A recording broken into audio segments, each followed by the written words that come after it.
The cashier's hand tightened around my wrist. "Your wife was here earlier," she whispered. "Bought rope, bleach, tarps, and a shovel. Paid cash. Said you two were going camping." "Camping? We don't camp." Her eyes darted nervously toward the exit, as if she regretted speaking. My pulse thudded in my ears. I thanked her, though my voice was cracked glass. I drove home fast, too fast, thoughts pounding harder than the tires. When I pulled into the driveway, she was at the trunk, smiling, loading bags. "Honey, get in the car," she said, cheerful, rehearsed. "We're taking a trip." That's when I noticed the tarp folded perfectly in the back. The bleach bottles, the rope, and the shovel. I stood frozen on the threshold of my own life. She had an explanation ready. I could see it forming behind her smile. But explanations don't erase shovels. "Where are we going?" I asked, my voice even. "Somewhere quiet," she said. Her eyes lingered on me, searching. Not with love, with calculation. That night I didn't sleep. I lay beside her, watching her breathe, wondering how many times she had imagined me gone, dead, buried. She shifted in her sleep, murmured another name. Not mine. A single syllable whispered with tenderness. A lover, a conspirator, a shadow in the corner of our marriage. The betrayal wasn't just her body, her heart. It was her intent. She wasn't leaving me. She was planning to erase me. I told myself I needed proof, hard evidence, not suspicion, not paranoia, proof sharp enough to cut her mask to pieces. So I started watching, quietly. Her patterns betrayed her. They always do. I tracked her phone when she thought I was asleep. Hidden apps, secret accounts, a second number she thought I'd never find. Receipts for storage units under a false name. Units large enough for supplies, large enough for bodies.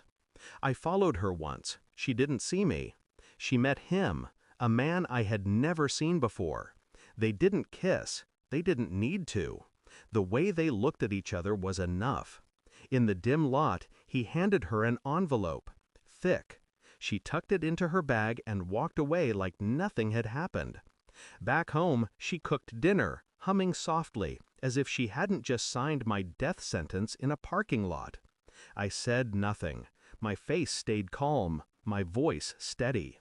But inside, the rage was quiet fire. Every lie she told, every step she took, every breath she wasted on another man, it brought me closer. Not to her, to the truth.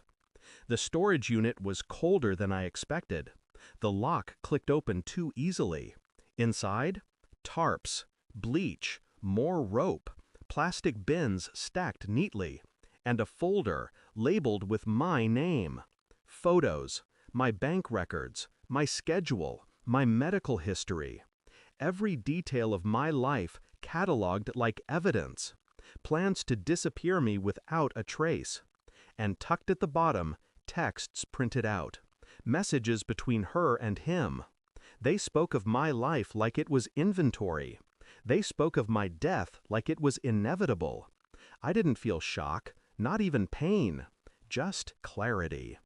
I gathered everything, filed it neatly, prepared it carefully.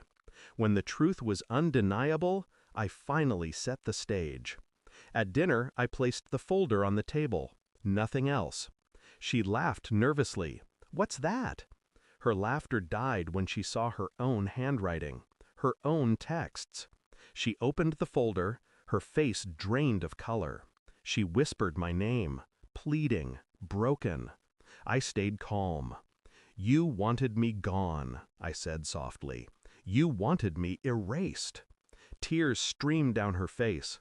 Her mouth moved, searching for excuses, for lies, but the silence between us swallowed them whole. "I filed for divorce this morning," I continued, "with these documents as evidence."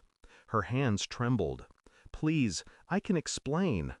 I stood, collected, final. "No, you can't." I left her there, surrounded by her own blueprints for my disappearance. The house was no longer ours, the life no longer mine. She had dug a grave for me. She had written me out of my own story. But I had turned the page. There was no anger left, no sadness, no pity, only clarity. She thought she had buried me, but in the end, I buried her. Thanks for watching. Don't forget to like, share, and comment. Subscribe now to Cheating Stories Insight World for more amazing stories.